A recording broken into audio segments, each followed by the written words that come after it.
Hmm.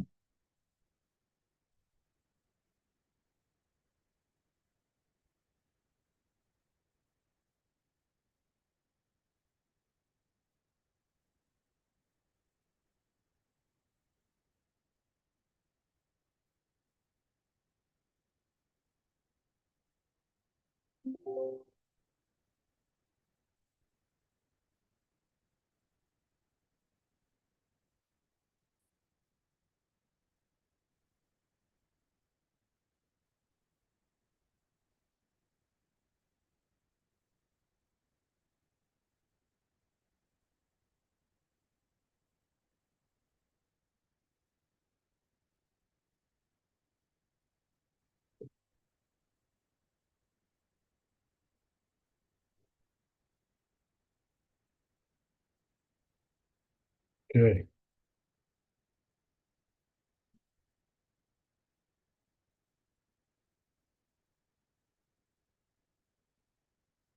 I guess Evening, we're Dave. How are you?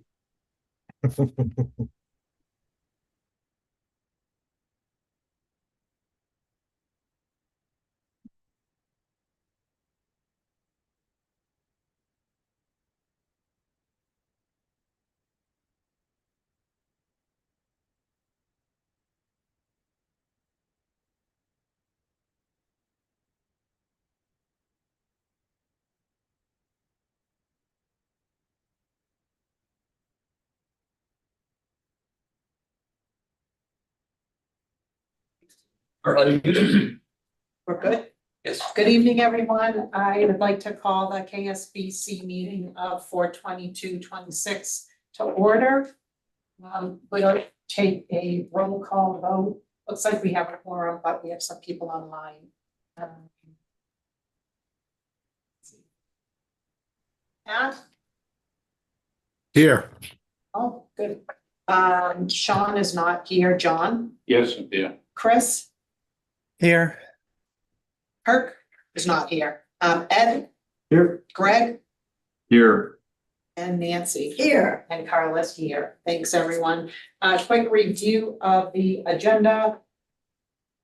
We will have public comment, liaison reports. We're gonna have a quick just discussion about the builder's risk policy and who owns it. We are going to approve the updated pre-qualified vendors list. We are gonna have a discussion about the property perimeter fence. And then we'll get into financials for LBA, Collier's facilities clerk, Daily Times Chronicle, and others. And then we'll go into commitments. With the church parking lot agreement, revised LBA amendment. We'll talk about Collier's schedule review and upcoming events, and then approval of prior meeting minutes and future agenda items for XLT and KSBC, and then we'll adjourn. So we'll start with public comment, and we have nobody in person, and I don't think we have anybody online either. Okay. We'll go into liaison reports. Anybody have a liaison report? Dave Delaire, I'm here. Hi, Dave. Thank you. Jane? So the Sawtell House, I want to thank Mike for coming back with some language. I've had both roughly the same language. We're in agreement on, Sawtell House is a concern that what we're going to do for them, for noise mitigation. And so what we had previously presented was, the regular project fencing, sill fencing, some other fencing. Correct me if I'm wrong, because I'm Yeah, not working with the email. What we had talked about is we're gonna have a public walkway between the construction zone and the Sawtell House anyway. So we talked about having a wood fence that That's right. will act as like a temporary wood fence. I mean, when I say temporary, it's temporary for 2 years, so it's a permanent fence basically. But it will be there as a temporary option. I'll say right on the property line. And then we're gonna have the proper width for a temporary walkway. And then we'll have the construction fence, and that construction fence will have a scrim on it. And that scrim helps with visual, it helps with dust, things of that nature. Right. So, and then you're gonna have the construction zone beyond that. So I think the wood fence is over and above what we would typically ask the contractor to do, and I think we're trying to be good neighbors from that perspective and work on that. The other thing that we're doing is standard, all equipment have to have mufflers, and there are some requirements, things like that. And then finally, we have work zone, work hours, right? Standard work hours that are required by the town that we can work. Typically a contractor works 7 to 3:30. Maybe it's a little earlier than that, but the hours are usually like 7 to 6 or 7 to 7, and we've got that spelled out in the contract. They can work Saturdays too. It's reduced hours on Saturdays, and that's consistent with the ordinances of the town. If they were to work a working night, weekend, off hours, or Sunday, they actually have to come. We actually have to give it to you in writing as a town manager and get a prior authorization. And that goes to the police department too. The police department weighs in on how they're having that project. And right now, I would say that there's probably gonna be 2 or 3 nights where we're going to ask for that. Typically, when they pour the concrete slabs, it just takes a while for those slabs to set up, and they have what we call whirly birds. It's like big, fans that they actually ride on sometimes, it's just to burn off the cream of the concrete so that you get a good finish on that. And even if they start right at 7 a.m., they're still gonna be working on it, beyond a typical work hour. So we do make concessions for that, and we do give you notification in advance for that. So I think Sawtell is somewhat concerned about noise. They had presented previously a plan, a very expensive plan to do some noise mitigation and build basically a big wall. So my plan was to go back and say, if you want to pursue something along those lines at your own expense, and go through the typical building permit process. And I'm just, when I come back to them with the latest, but we invited them to the abutters meeting that we had last week, which was great, but they did not attend. So, or respond.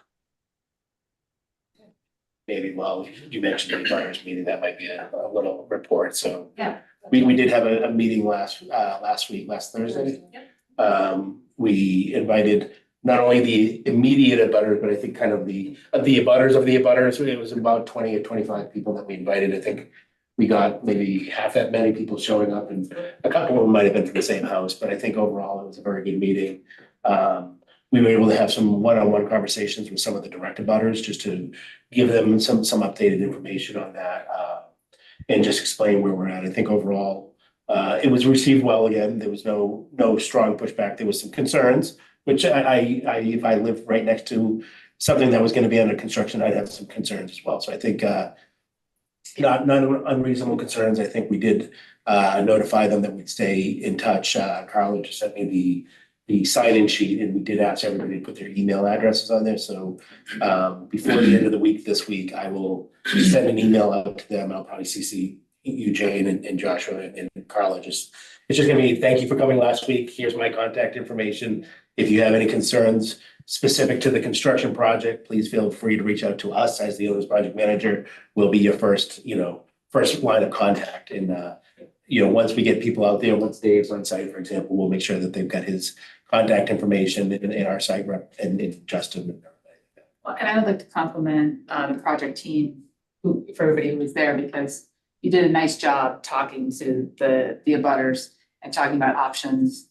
And LBA brought drawings so they could look at their own, they could take them with them, their drawings of, where their property lines are and where the project lines are. And so it was it was very professional, it was very well done, and my compliments to the team for that. So yeah, the abutters everybody I talked with was sort of, happy, satisfied. Yeah, I think in general, if you inform people and you let them be part of the process, they're a lot more willing to support it, even if they don't 100% agree with everything that's happening. They're willing to support that they're part of the process. And have some control and understanding and insight into what decisions are being made and why. The whole point of the meeting was to let people know that construction was starting before they saw construction starting. Right? So that was part of it. And thank you to Joshua for hand delivering all of those notes to the letters to all the abutters. And it was a great meeting. Yeah. I assume contractors think that a 7 o'clock start means that they can deliver materials ahead of 7 o'clock. No. That needs to be clarified because a lot of them think that they can offload stuff before 7. No, we make that clear. The other thing we make clear, a lot of times site contractors will say, well, for me to start at 7, I've got to turn on the engine at 6 to warm up and oil it. And no, That's it's one of the things. the engines start at 7 and, you know, not 6:59, 7 o'clock or 7:01, like, and inevitably, I will say that people often arrive before 7. And that's fine. They can arrive, they can, you know, if they're parking on site or however the contractor is parking, they can park on site, but we don't allow noises or anything like that. But usually, if they do get there early, they're there to have their coffee and get their boots on and be ready for the day. So, we will set that right at the kickoff meeting, literally the first kickoff meeting with the contractor, talk about that. Particularly considering our butters, so. Yeah. Is we're right. there an intention, excuse me, is there an intention to have a wheel wash for any of the trucking going onto the main roads? So typically, either a wheel wash or at least a wheel roll-off mat. It depends on the level of mud, I'll say, on the site at the time, but they own that as part of their order of conditions and part of their review with the Concom as well. What we see is sometimes they'll say we'll have a stone wall, drive off, and we'll have street sweepers, again, kind of means and methods, but some sort of, keeping the streets clean, David, absolutely. Sure. Yes, Civil is showing a typical construction entrance for control. Perfect. Thank you, David. If nobody else has a liaison report, I'm just going to mention a few things. In terms of that abutters meeting as well, we're going to be updating the website with the presentation that was done at the abutters meeting. And we're going to be putting Justin's contact information on the contact me page for during construction. Right. By Friday, thank you. We don't want people contacting the principal. We don't want abutters contacting the principal. We want them contacting somebody who's out on the site. So when we get our site person out there, we'll put their name on instead. I attended a Plant Moran is our tax consultant that is going to hopefully go after or figure out what our reimbursement would be with the Inflation Reduction Act. So I attended one of their seminars, which made me happy that we were bringing somebody on to go through and really take a deep dive into all of the things that we are doing to see what our reimbursements will be there. And I understand we sent out a contract to them. We did send them the contract. Plant Moran did respond with 2 proposed changes. So that went to legal counsel and is being reviewed right now. Perfect. So that happened last week. We did get a letter from RMLD last week increasing their reimbursement, but having some requirements for it. So we're going to be having a meeting to try and figure out, and I'm sure it's the same on Center for Active Living. Yeah, Right? It's probably for both. I haven't seen the letter. Yeah. No. Oh, Nope, this is new news to me. oh, yeah, I will send it to you. Please. So they're talking about recs and they want to own the recs and things like that. So we have to kind of Requisitions. renewable on-site recs. Renewable energy certificates. Thank you. Okay. And we may be, I was talking to Nancy about it, dragging Ari and Greg Right, Greg? into the meeting. That might be a good thing to do. Yeah. It's not a rush, but it's something that we have to take care of. And then just a FYI, the new superintendent who will be starting July 1st, Dr. Henry Turner. We've set up a meeting for mid-May just to bring him on board. We're going to meet at Killam and just give him an update, just so he knows what's happening. So, anyone else for liaison report? Maybe just one other thing that kind of relates to the plan rant. I think we got an internal email recently about some potential federal grants for improving road safety. And I don't know if our project will qualify for that, but once you get them on board, that might be something that we can send it over to you and maybe have them kind of do a little research on. I don't know if, because the design is already completed, if it's eligible, maybe the construction part is or whatever, but Is it a federal grant? it's federal grant and it's specific to road safety. So I know there's like safe roads, which is Yeah, safe roads to schools, one thing. to schools. I think it's similar, Yeah. but it's not just specific for schools. It's for roads in general. And it's federal. It's not, so. Can you send it over? Because I think the town engineer could also look at that next Yeah. week. And because we're doing road safety improvements, and we've actually started making some improvements with sightlines along that corridor as you approach the school based on the traffic study that was done. And there was some requirements, again, you guys can take a look at it. I think like they'll give you a grant, but you've got to come up with 20% or something. Like it's not 100% grant, but like We're already gonna be. we're already there. Yeah. We're there. So even if we get 10%, right, it's better than nothing, right? Yeah, no, take Yeah. take it all. Yeah. Take it all. So if you can send it over, yeah, Yeah. that'd be great. Even from Glen around to see if it's something that you want. Well, yeah, but that's But they it's might not a even. tax credit. It's a federal grant, it's a little different. So I like having the engineering look at it. Thank you so much. Do you have one? No, jump, put it in Jane for the next time. Oh, so the next item is our builder's risk policy. And Yeah, let's talk about it. Let's have a conversation about builder's risk. So what we're looking for is the committee's support for the town to own the premium for, oh, thanks. So these are some slides that Katie did last week for our project. So right, what we know, and I will also like to introduce Connor Powers. He is with Maya, he's their insurer, and he has joined the call as well. Hi, Connor. Taking a little time from family. We appreciate you being here, just in case anybody has any questions.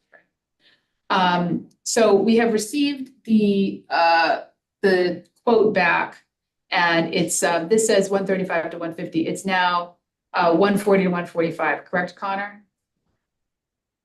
Yes, that's correct. For the entire policy project period, that's not annual. That's for the That's entire 18 months. construction period. Yep. Yep, thank you. Which is comparable to if the builder carries the policy. So the deductibles, this is another question that was asked, are $25,000 for all perils, floods are $25,000, earthquakes $25,000. We are recommending that the GC is responsible for the deductibles. That way they have a little skin in the game to reduce risk and reduce losses. One question was asked, what are other towns that have their builder's risk policy carried by the owner via Maya? And so we have Hopkinton, Woburn, Boxford, Tewksbury, they're finishing up their new DPW building. Billerica, Maynard, and Stoughton, Medway and Lexington school projects are all owners own the builder's risk. Can you just look at the next slide? Thank you. So we're doing this on the ReCal project. Most of you are aware of that. So this is still having that conversation. We did have that conversation at a public meeting. Not everybody on this committee is on that committee. So we're having that conversation here for the benefit of the public and for the committee's recommendation. In our estimation, with the town owning the coverage, we also control the costs, the claims, the timing, and we help reduce uncertainty. This is a $130 million project, and I think that we want to be in control of this. The biggest issue, I'll take you through this list, but the biggest issue is when you get to the end of the project, typically when the GC carries the builder's risk, it ends at substantial completion. But if we don't have a certificate of occupancy at that point, the building's not able to come onto the town's schedule of locations. So there's a gap there that there isn't always a gap, but we're seeing these gaps more and more. This is where advice from Maya. And so when the town owns the policy, that doesn't happen. We are fully protected to the whole course of the project until it comes onto the towns. I don't want there to be a time when there is not coverage. Do you know, and you see this all the time in construction where something goes wrong and the building's not open yet and there's a fire or something, you know, isn't handled right. And I don't think that would happen, you know, with any of these projects, but I also like to protect the downside risk. So in this case, we get to control the timeline, not the contractor. We decide when the coverage ends and we ensure all safety and completion requirements are met before the risk transfers. We fully protect all of our interests. We set the coverage, we set the limits, the deductibles. And that also, what's a nice piece of this is we include protection for delays and soft costs. So if for some reason, we couldn't move in February, there was a delay, and there's a loss that causes a delay or something like that, then costs related to us moving in later or project escalation, things along those lines are covered by the policy. Which will not happen, but because we will come in on time and under budget, right? And Mike's nodding, yes. So we believe that we will have a strong position in claims because we're leading the claims decisions. We're working with our providers, Maya. We avoid any contractor limitations, and the policies are not grouped together. We prevent the coverage gaps. So in case, in the off chance that a builder did not renew their policy or something went wrong, there was a gap in coverage, we're not going to experience that. And it increases, we think, cost transparency. So we don't have any hidden markups, and we have been negotiating the price directly with Maya. So we have the estimate, and we have the information on the deductibles, and we have who we think should carry the deductible, which we believe is the GC. So that's the information for the committee, and it is my recommendation that the town carry the builder risk. We will need to issue a small addendum. We were planning to issue an addendum anyway. So the timing is fine if the committee wants to make that change. And if they're open to questions or discussion. That's the chair's job, but I'm here for that. Our last addendum is going out Wednesday. David, do you have the date for the last addendum? It's April 29th, so it's a week from today is our last addendum. And we've already coordinated the change for the builder's risk if the committee so approves. So we can roll it. It's already really rolled in. What does all other perils mean? I think that's anything that's not flood or earthquake. So like sometimes you might have 50,000, 25 or 20, like it might have different deductibles there. So I think what that's saying is flood has its own policy, earthquakes has its own policy, and then everything else is. Are there So two deductibles? Yep, I can jump in on that. So you have yep, can everyone hear me all right? Yes. Yes. Yes. So you have a $25,000 all perils deductible, which includes water. Sometimes water is a increased deductible on builder's risk projects, but water, lightning, theft, hail, windstorm, named windstorm, those are all covered up to the entire project hard cost limit, which I believe is a little over 100 million. You have for earthquake and flood, you have 25,000 deductibles, which has a limit of coverage for 25 million for each of those. So that's just the difference with earthquake and flood. For all other perils, you have up to the full construction limit of hard costs. So the flood and the earthquake reduce the limit. If they were not there, all perils would be up to the project budget, right? Yeah. It's the hard cost. So flood and earthquake actually reduce the liability of the insurer by having them separately. Correct. Yes. What is the advantage of having them separate? premium cost? Well, I flood and know- earthquake, I'll let them. Yeah. What is the, why are we doing this? Why don't we just have everything, 25,000, the whole thing? Flood, No, they- earthquake, lightning, Actigo. yep, those are all 25,000. They're all the same deductibles. I'm sorry, I was saying the limit on flood and earthquake for coverage, if there was a loss, is 25 million. What So if I'm you have a- asking is why do we limit the earthquake and flood reimbursement to 25 million as opposed to 100 million? Yep, that's a standard coverage limit in most policies for builder's risk with earthquake and flood. And typically it's lower than 25 million. We usually see 10 to 15 million with those coverages, but earthquake and flood are generally a quarter of the actual construction cost. So it's just flood and earthquake are the $25 million limit. So that's a typical industry. limit Yes. that we- I think that's 100. also, because if there's a large flood or there's an earthquake, there are also a lot of other people experiencing losses in the same region. So, it's a way for insurers. And not to- typically if there's a flood or an earthquake or a massive loss like that, FEMA or MEMA also steps in.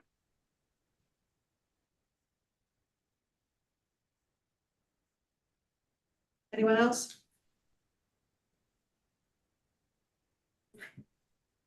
Motion to approve, Reading owning the builder's risk policy. Is that how you like? Is there a second? Second. Seconded by Ed. We'll do a roll call. Pat, Yes. John, Yes. Chris, Yes. Ed, Yes. Greg, Yes. Nancy. Yes. And Carla, yes, and that motion passes. Thank you. Thank you, Connor. Thank you, Connor. You can go now, back to your All right. family. Thank you, everyone. Appreciate the time. Thank you. Thank you. Justin, if I stop sharing, are you guys okay with taking over? Yeah. For finance? Yep. Okay, we'll move on to recall list. Recall vendor list.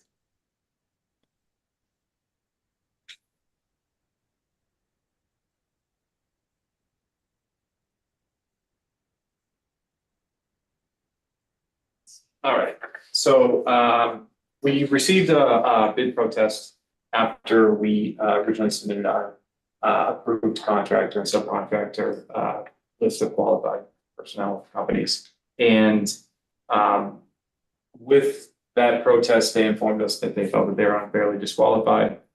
So we turned it over to town council, who reviewed it and felt that even though we were operating at the as fair and honest as we possibly could be, they said that administrative disqualification for administrative paperwork, not submitting proper acknowledgement of an addendum wasn't grounds of disqualifying a contractor. So her legal counsel have now recommended to qualify these contractors that technically scored with passing scores. But we originally disqualified, or the pre-qual committee disqualified, because they didn't acknowledge the addendums that were issued throughout the pre-qualification process.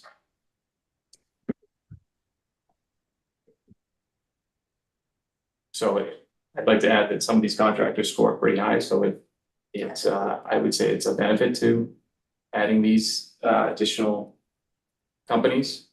I know when going through the pre-qual process, it was kind of done with, what's the term, heavy hearts to eliminate some of these companies, but they didn't do what we were kind of measuring everyone against, so we had to keep consistent throughout the board. But now that we kind of reviewed this with legal counsel, it sounds like this is the right move to add these companies. Just as a statement of support, the pre-qual committee was right to disqualify, because we do require addendums to be notified in all these procurement, but we have latitude under the law because the addendums weren't as material as other addendums. So it doesn't change really the outcome of where they were, right? Because it was just pre-qual, it wasn't bids. Yeah, for example, if we were bidding and an addendum added a bathroom, then that would clearly affect the number provided by the plumber, right? Right. So I think the initial rationalization with the pre-qual committee was that one of the agendas did clarify the scoring criteria. And we felt like, or they felt that that was more than administrative, if you will. But the reality is that even with the scoring criteria updated, they still passed. So it didn't affect those vendors' material. And I think that was part of the you didn't necessarily know that beforehand, but looking at it after the scoring's done, that those vendors all still qualified. It's a 70 minimum, and I think some of them were in the 90s. Some are Yeah, some- mid-90s. Yeah, so they were high. Yeah. so they were qualified. They just didn't acknowledge that addenda. So I think that's what the council said. David, did you have something to add to? No, I'm just concurring with what the pre-qual committee discussed, Jane, and what we concluded. And I would echo Justin's feelings that there was a couple of really good guys that we felt scored very well and would be great to have in the pool. So I think it was a good choice. And I asked also if there was any appetite or need to push back the due date, and it was felt, no, we don't need to do that. There was enough time. There is. So the one thing I will say on that is we took a little liberty as the OPM and I'll say brought LBA along for the ride. So I think the pre-qual committee was reviewed. It was reviewed with them. Their recommendation to this group is to accept bringing those, I think, 11 subcontractors and all. I think it was to odds that have been added. I think it's around 15. 15. Okay. So 15 subcontractors in. We would ask for you to vote to accept this revised list. I will let you know that we issued an addendum already, including the revised list, assuming we're going to get an approval. If we didn't get it, we can always issue another addendum. But the reason why we issued the addendum last week is that it allowed us to keep on that same bid schedule without having to. So we took a little liberty there. Hopefully that's okay. But just letting everybody know that was taken. But we understood that we technically, or not technically, we need a vote from this committee supporting that change in order to move forward with that change. Any questions? Move to accept the revised pre-qualified contractor bid list. Second. And seconded by Ed. Any discussion? Okay, going to the vote. Pat? Yes. John? Yes. Chris? Yes. Ed? Yes. Greg? Yes. Nancy? Yes. And Carla, yes. The motion passes. Thank you, everyone. And thanks for your work on that. I know you guys were on it and really tried to, reached out to all the people who didn't acknowledge the addendum and, Initially, Yeah. so thank you for doing that. Okay, the next item is about, the perimeter fence that goes around the entire, site. I asked to put this on, or I put this on last week, because I guess I was, not remembering, that we had put in a whole wood fence around the entire site. And I wanted to revisit it just because of the, longevity of that fence. And the appropriateness potentially of that fence. And I know that we were looking to have that continuity of the whole area, even though we have a fence at the loading dock area and right now at Sawtell House. So we do have David provided, they had their estimators look at it. You have it in an email. Seen that yet. Yeah, it just came in. Yeah. And I don't know if we want to just discuss it now, potentially not make a decision, because there's a lot of things that we still are trying to figure out. Yeah, if I can, maybe Yeah. before we get into the dollars and cents on it. So you mentioned all around the site. It's really the two sides, if you will. So the sides of the sites that are facing the streets Yeah. are not having a wood fence. So North and south. on Haverhill Street, we have the cable guardrail and the decorative fence on that side. And on Charles Street, it's really mostly open, if you will. Like, there's a wall, that's kind of a seat wall, and there's some trees and shrubbery and things like that. But we did think initially that a continuity would make sense. So I think there was some concern about longevity. A lot of schools I do work with do vinyl fence, like a vinyl chain link fence or a chain link fence. We talked about potentially a black vinyl fence, kind of usually steps it up a little bit. Sometimes I've seen fence with like a smaller weave. And what the smaller weave does is if you're near it, you can still kind of see through it. But if you're 100 yards back, it kind of starts to become more of a visual screen as well. So I think my recommendation right now is to keep the fence as is for the bidding purposes. If we decided at some point we want to adjust that, we can always adjust that. It's a small, we'll have a placeholder, if you will, for the fence. But you could go to a chain link, you could go to a combination. But I think you mentioned the loading dock. I think you're going to want a visual screen at the loading dock, a permanent visual screen. I don't think I would recommend vinyl fence or a chain link fence with slats, because I just don't think that's. But there's options there. There's also options at Sawtell House, but I think in the discussions that Jane and I have had with them, I think we kind of committed to potentially, we committed to a wood fence at the end again for that visual screen, because the school is kind of moving, like they're across from the fields now, they're going to be across from the schools, and the bus drop off is there. So I think even if you do change the fence to a chain link, there might be still some wood portions or something like that, but I think it's something that we have a little bit of time to think about. I mean, the good news is the first permanent fences that's going in might be 18 months from now, that type of thing. So I think we have a little bit of time. Hey, Mike, could I just speak a little bit to the fence that we do own? Yes, sir. Just to sort of let the committee know what we've got. So as noted, it is an all wood fence, but it is composed of northern white cedar. And that's a very resistant species of wood. And I just did a quick little research dive here before the meeting. I was just curious, well, what's the typical, lifespan of this material? I'm seeing anywhere from 15 to 20 years if it's untreated, which means it's just sort of let to weather naturally. If it's quote unquote treated with oil or stain, which is also what we own in the contract, then you might expect 20 to 40 years out of it. Now, of course, that's going to vary, I'm sure, but I just want to make sure the committee is aware that, this is a wood fence, but it is meant to be highly durable, even though it is wood. So just to let people know that that's kind of what we own right now as the base bid, if you will. And we did look at the alternative of looking at composite wood as a even more durable and more long-lasting material, but as reviewed by the estimator, that does come with a significant premium associated with it.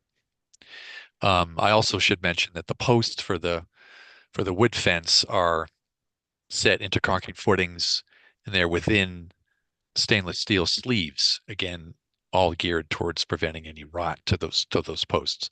So this is a high quality wood fenced design. So I just wanted to convey that to the committee. That was something I said similar even with neighbors, like when you see commercial fencing versus residential fencing, there is a bit of a difference there with grade and qualities. Yeah. Also with the price. What were you considering rather than this wood fence? It was one of those things, we've been in so many meetings and we've made so many decisions.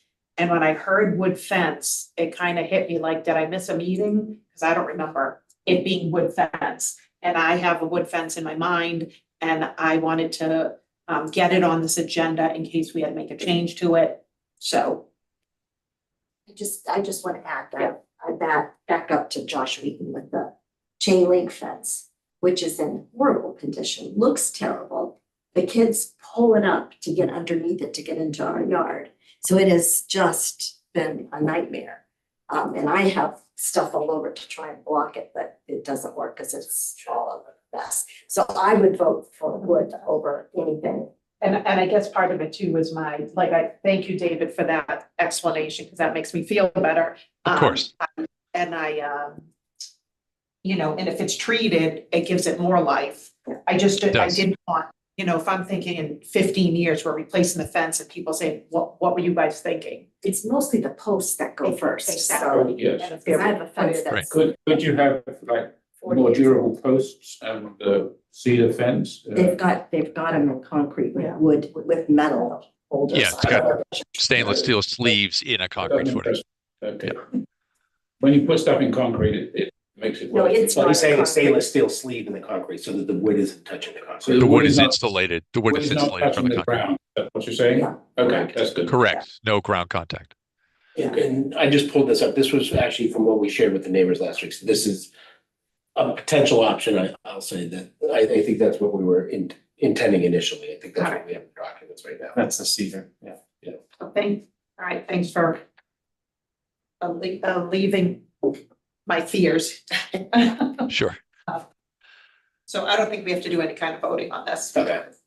Is it going to be treated though? It's going to That's what be, he said. it's going to be treated with something which is, if. this It gets is, John. covered- Yeah. Yeah. If it gets covered with- The spec calls for oil-based stain, 2 coats. I'm saying if it's covered with graffiti, we need a treatment which makes the removing graffiti easily, as opposed to something which gets into the wood and never can get out.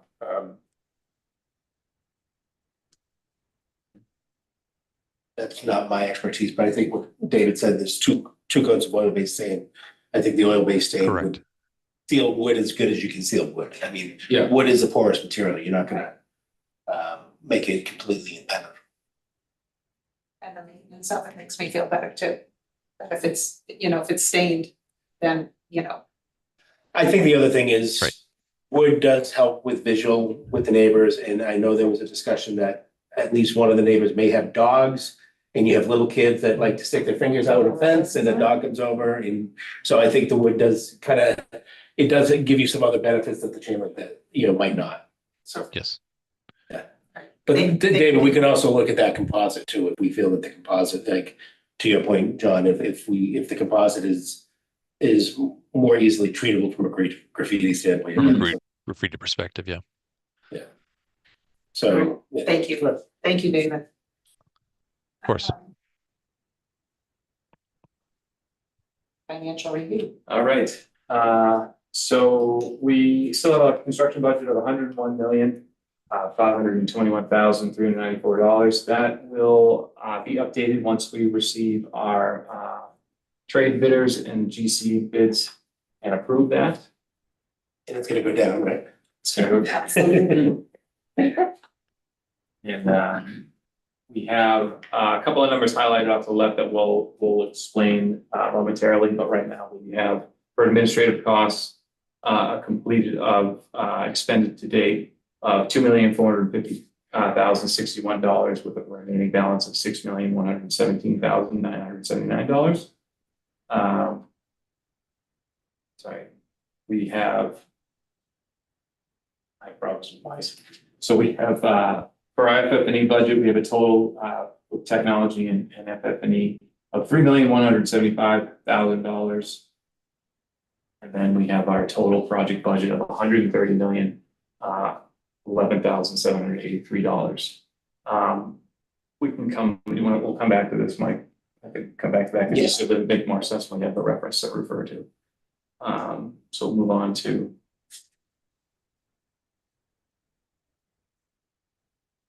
project budget adjustments. So right now, we have initially when we do these projects, we have 3 changes to the budget. You have your initial phase, which you do is a feasibility, and then you have your project funding agreement, and then you bring in your bids and you have the actual budget of what the project's going to be. So that initial was the initial 2.2 million you had for the feasibility schematic. And then that first major project funding agreement is the 130 million. And then we just referenced that we're gonna have the bidders bid, and when they bid the GC, that project funding agreement has an amendment based off of the actual value of the GC. So those are the 3 points that Justin's talking about. Okay. And during the process of moving from feasibility to the project funding agreement, there was an initial BRR that was issued to adjust the values in the cost codes, the current budget line items. And what this void represents is that during that time period, the MSBA had the BRR, but they just moved forward with providing the initial budget. So this budget initially captured the values of adjusting from moving from feasibility to project funding, but we never had that actual move. So these are now taking care of that budget adjustment and voiding out these initial ones out here to make everything correct. So we weren't initially, I guess, double dipping would be the term. Yeah, if I can, just so it's kind of complicated, but so we get an initial budget of 2.2 million.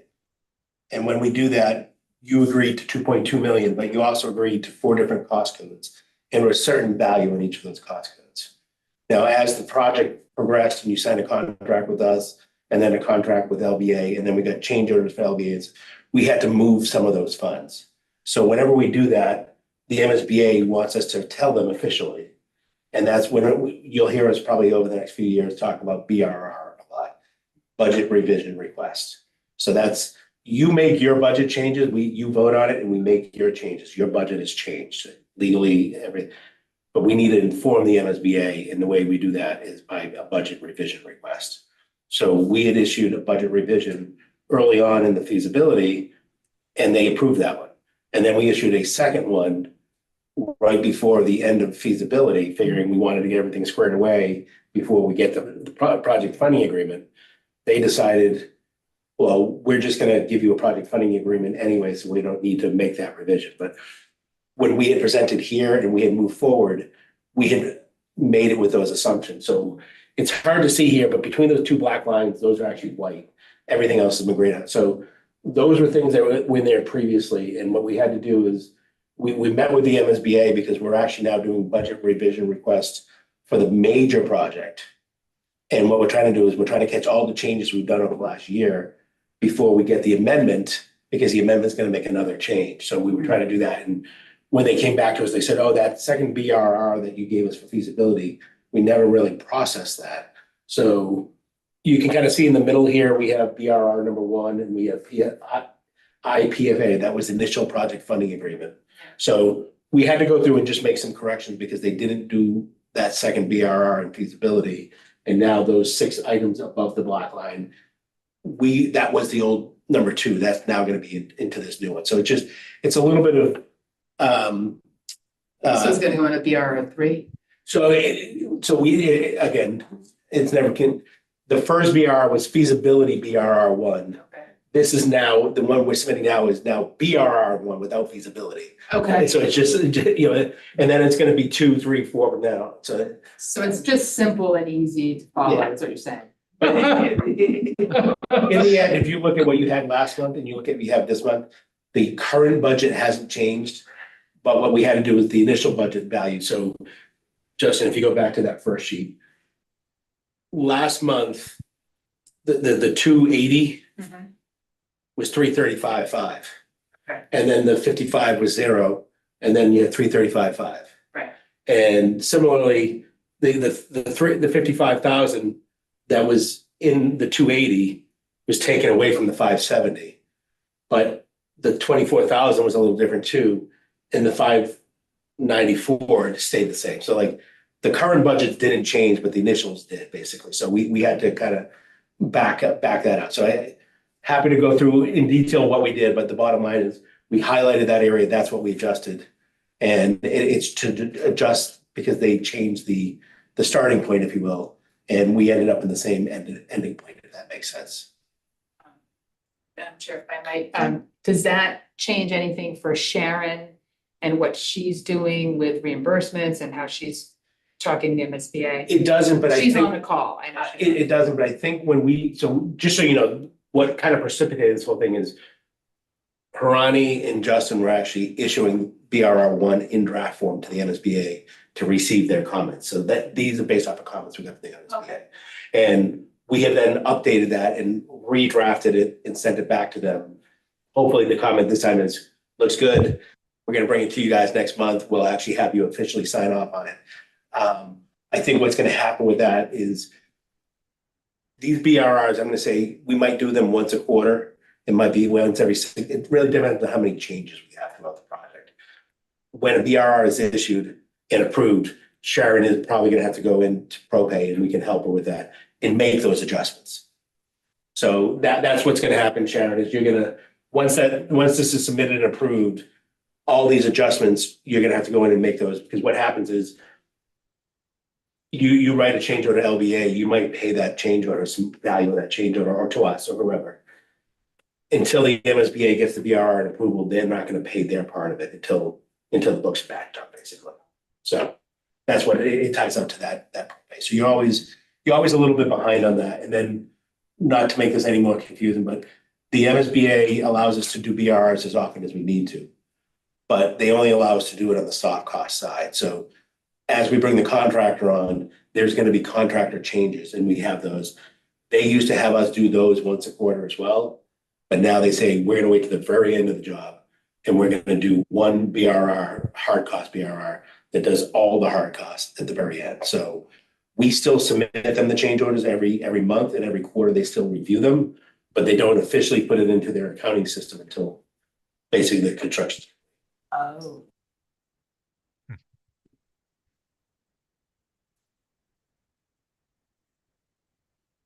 But their reimbursement doesn't change with us. They don't. No, so- Until, right? So like for the contractor, let's just say they signed for $100 million. If we end up with $1 million of change orders, you're gonna get reimbursed your eligible portion of the 100 million now. But you won't get reimbursed for your eligible portion of the $1 million until the end of the project. It's evaluated throughout the project, but they don't actually. Fully come. So when does the contractor get paid for that change order? He has to wait. Monthly, yeah, once the change order is approved, if they bill it on a requisition and it's validated that the work was completed, then they would be paid by the time. Yeah, we'd be bringing that to you, you'd be paying for it. Because you would approve the change order, like we'd have our own change order process, all of that would be done, the work would be done, and it would be good, so they get paid. But the cleaning it up at the end, it sounds like that would, SBA waits till the very end for those change orders vis-a-vis the general contractor. Yeah, I think what's happened is in the past, they've gotten, sometimes there's, say, allowances in a contract, or there's deduct change orders at the end, and they've paid you for the ads, and then you get deducts that are greater than what they paid you, whatever, and they almost have to like ask for money back or something like that. So I think that, and it's easier to do it one time than every 3 months, so they just, that's right in the charter now, like that's in the agreement that you signed and everything. But again, we just want to remind people that that's. And the contractor gets paid the full amount of a change order. They'll have retainage, 5% retainage, Well, but yeah, they get paid the full amount. correct. So we carry that money, the town carries that money until the end, the town gets reimbursed. In other words, town gets reimbursed for it, not the contractor. That's correct.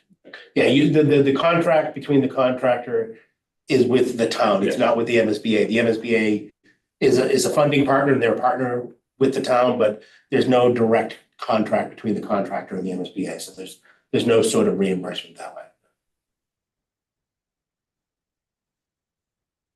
Right, so rest assured, if anybody has any questions, I'll be happy to walk you through in detail, but we did the corrections, it ties out now, and like I said, if you look back on the current budget, it really didn't affect the current budget, it's really kind of backing into the current budget. So the right, in that 3 column, the right-hand column didn't change at all, it's just columns 1 and 2. Yeah, and actually, it's really just those two lines. And only in the yellow. Yeah. Yeah. And the two next to it, right? Yeah. But it was just those two. The bottom line didn't change, and none of that, so. Gotcha.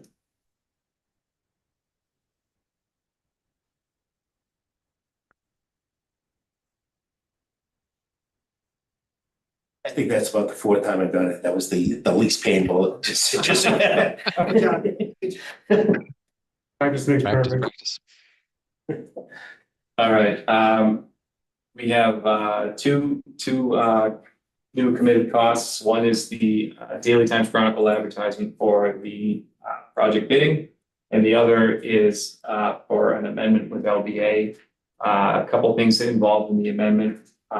One was some housekeeping items where I don't know if you guys remember a little while back, we had some, they provided an amendment for some tree, I think it was tree survey that we did move forward with. So that is now being corrected in their contract value. And there's another value in there that I guess they're not going to be billing, and they're providing back to the town. David, I don't know if I don't want to put you on the spot, but didn't want to also take your thunder by giving money Oh, that's back. fine. If you're referring to Amendment 22, Justin?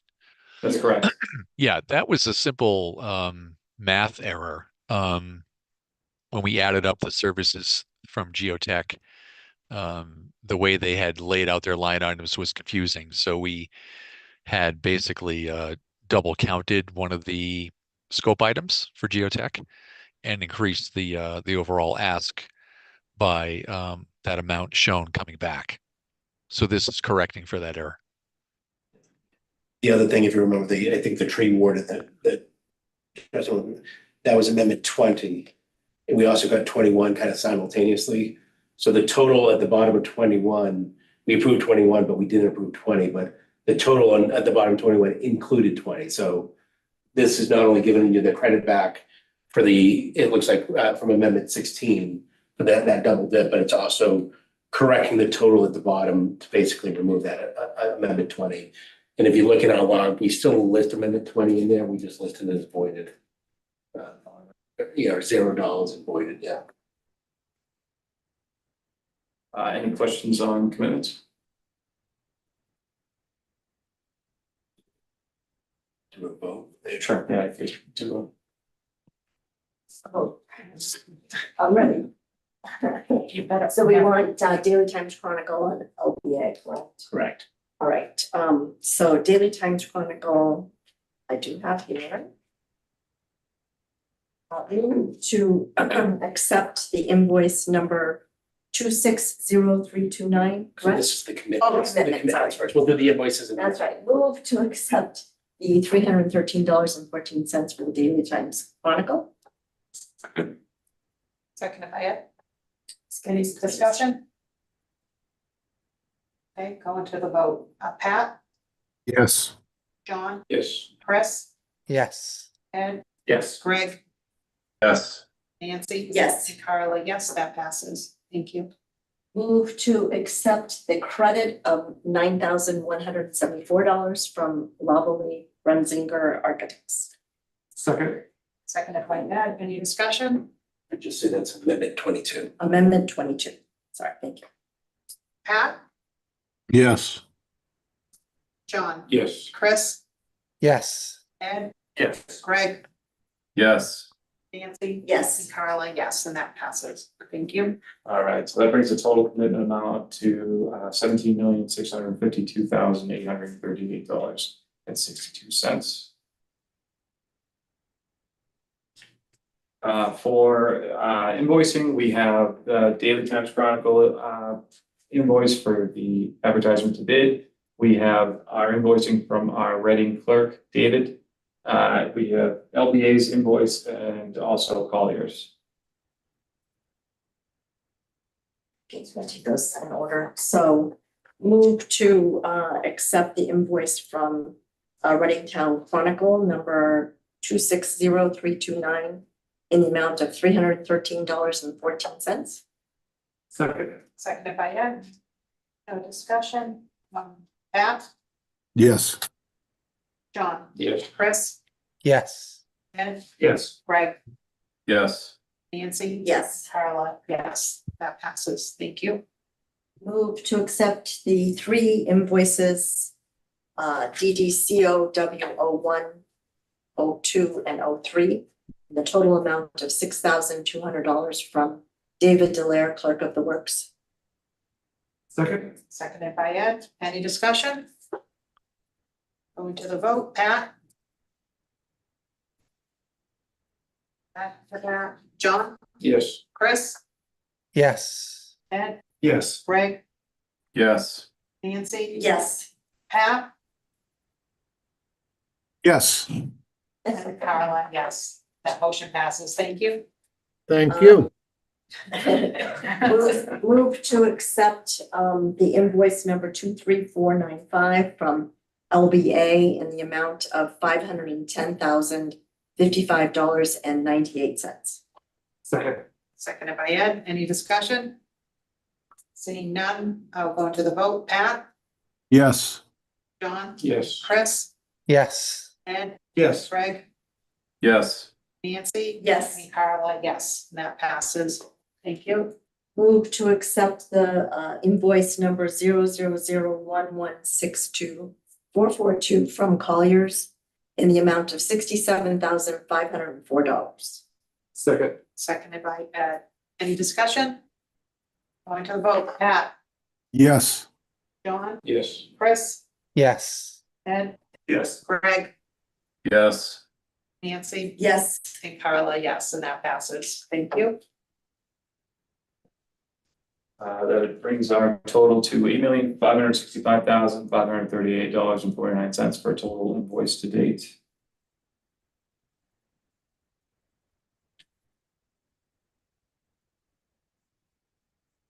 Right now with our project cash flow, we are trending pretty much right in line with what we projected.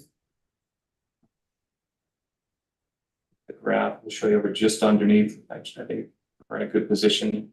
As the bids come in, that you'll notice the trend will definitely start to go upward as work is being billed and the labor forces being billed through the contractor requisitions. One thing I'll mention on the cash flow is that I'm a big proponent of not changing the estimated cash flow regularly because you want to have something to measure against. But when the contractor does come on, we typically do two things. We adjust for the value, that project funding agreement adjustment that we mentioned with the MSBA, but we also do ask the contractor to give us their cash flow, their estimated value, because we're kind of estimating it based off of, we did this right at the very beginning of the project, this phase. We haven't changed that. So I think if you look in general, we're about $1.2 million, $1.3 million under, which again, we're under budget. That's always, that's always good, right? But the general trending, the line is kind of keeping the same slope, the same general idea, just a little bit under, which is good. But I think the contractor values, if you look at that column right there, we have real round numbers there, 750, million, but So. yeah, I know Sharon will be looking for that. Yeah. Get the updated cash flow. absolutely. So that's one of the first, the contractors tend to want to wait a month or two because they haven't bought everybody out, get it, but the cash flow doesn't matter what you buy it out, but it matters on what you get paid. So we try to push to get it as quickly as we can, but you'll probably be seeing an update at some point on that. And then hopefully that's the last update really. Like if we have major change orders that really change the cash flow a little bit, then we might make an update, but we don't do that because we're still projecting in that second to last column, that's the contingency. And I think one thing we mentioned before is even though we know we're going to come under budget, we always assume we're spending every dime when we do the cash flow. Yeah. Yeah. All right. So that's the project budget. Any other questions or comments? Want to schedule? So right now we're coming up on bidding the base contract. We have the bid is currently live on bid docs. Not sure if the figures have down a little bit. There's been a lot of action as far as interest in the project and questions and RFIs being submitted. So I think we're going to get some good results. We should be opening those bids for filed sub bids on 5, 6, so May 6th, and then the GCs will be opening up on May 19th. And then we'll be reviewing the results with those bids with the SBC on 5/22. So it's 21? Should think so. We don't want to have a building committee on Friday. Friday evening, go out. Friday evening is Memorial Day weekend. Yes. Yeah. See, there we go. Concept right up. There we go. And then, so once we I think that's great. once we move forward with the approval of bids and contractor selection, we'll be hopefully issuing a notice to award and a notice to proceed to that contractor sometime right around the end of May and the beginning of June. And then we'll end up with a kickoff meeting with them and discussing about getting going after the kids get out of school.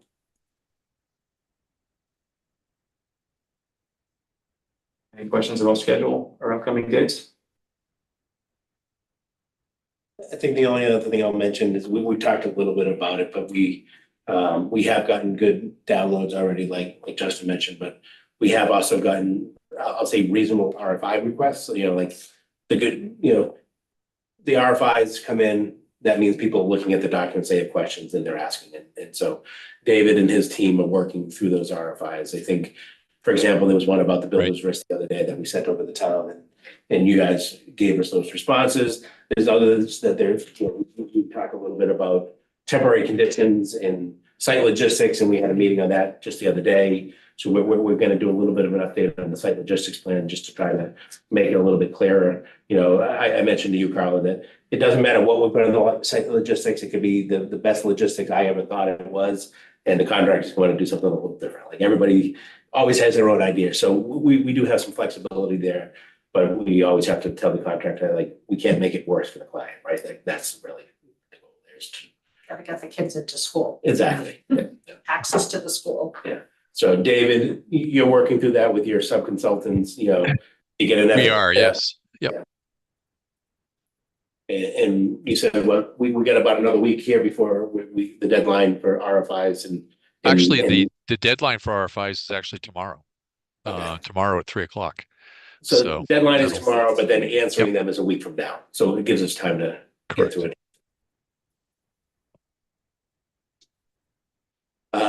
I think we did get one from one vendor that asked if we can extend it, and I think you always get that, no matter what it is. Some people just always want you to give you a time extension, but right now, I don't see that we would be leaning towards that in any way, but if something were to come up, obviously, we'd bring that to the committee's attention.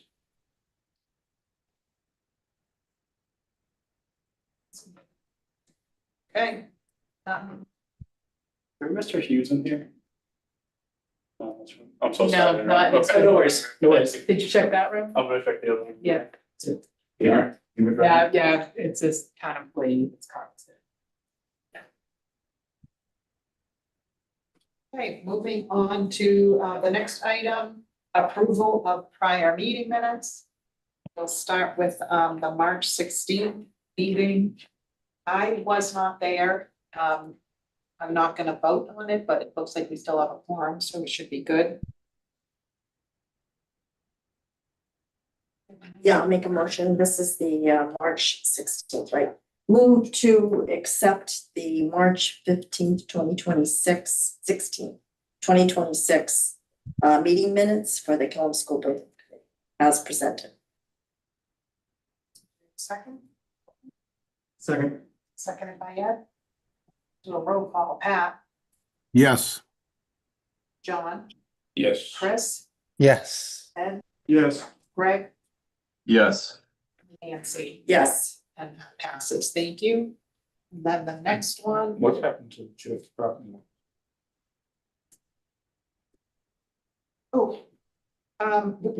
we put it in there as a commitment. The question was, what happened to the church parking lot license agreement for we had it in, You have it in as a vote document.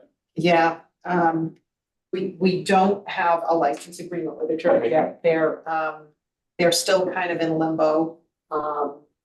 We have big plans for their space, It's not but a good word to use for a church, if you like that. Yeah, it's a Catholic church. yeah. Episcopalians don't mind.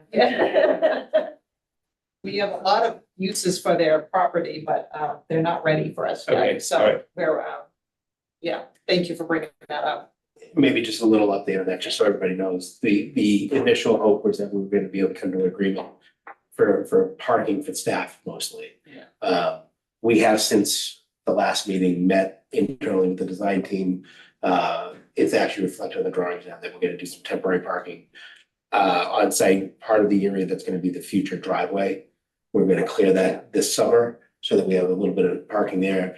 We've also looked at other parking options for future phases and stuff like that, so we're still hopeful that there may be an agreement somewhere in the future, but we've got the backup plan, you know, that you know, can work. Again, you know, I think the reason why we've been hoping for that parking lot, I think that's probably still plan A, but we have the plan B if we need it. Planning is highly preferable. Yes. Highly preferable. Okay, and then that feeds into our add alternates too, the roadway work, Correct. and how to actually sequence the kids into school safely at certain phases. Okay, and then, so we need a motion for the March 30th meeting minutes. Move to accept the March 30th, 2026 Killam School Building Committee minutes. Seconded by Ed. Any discussion? Moving to the vote. Ed, Yes. John, Yes. Chris, Yes. Ed, Yes. Greg, Yes. Nancy? Yes. And Carla, yes, and that motion passes. Future agenda items and next meeting dates. Right now we have XLT, and we always have the XLT a week before our regular meetings. And this one, of course, it's already made me a liar. We're having one on the 11th and the 18th of May and on June 8th. And that all coincides with the filed sub bid. It's coming in and kind of moving those along. And our next KSBC meetings, the next one is on a Thursday, so please kind of note that. Joshua's gonna send out a meeting notice for everybody for tomorrow, but it's on May 21st. And that's specifically, that one is specifically set up for, so we can approve the GC at that time. And then following that'll be on June 15th. Which hopefully we'll have the GC here introducing themselves. That's great. Yes. I should also say at our next meeting, we're gonna have an update on the playground, so people can see it, what the playground area looks like, and just like plantings and things like that. We kind of see things behind the scenes all the time, and it's nice for the committee to see it. It just kind of puts things more into perspective as well. Do we want to invite the parents? You mentioned that as well. Yeah, we wanted to, for that meeting specifically, invite the parents who worked on the playground committee to kind of see how it looks when it's all said and done as well. So, perfect. A final motion? Motion to adjourn. There you go. You did it. Good. I'm getting tired of it. Second. Seconded by Nancy, non-debatable. Pat, Yes. John, Yes. Chris, Yes. Ed, Yes. Greg, Yes. Nancy. Yes. Carla, yes. And we're adjourned. Thank you, everyone. Karen. Thank you. Thanks, David. Thank you. Sure, thank you. I'm Thank you. Uncle Dave. Have a great night. Thanks.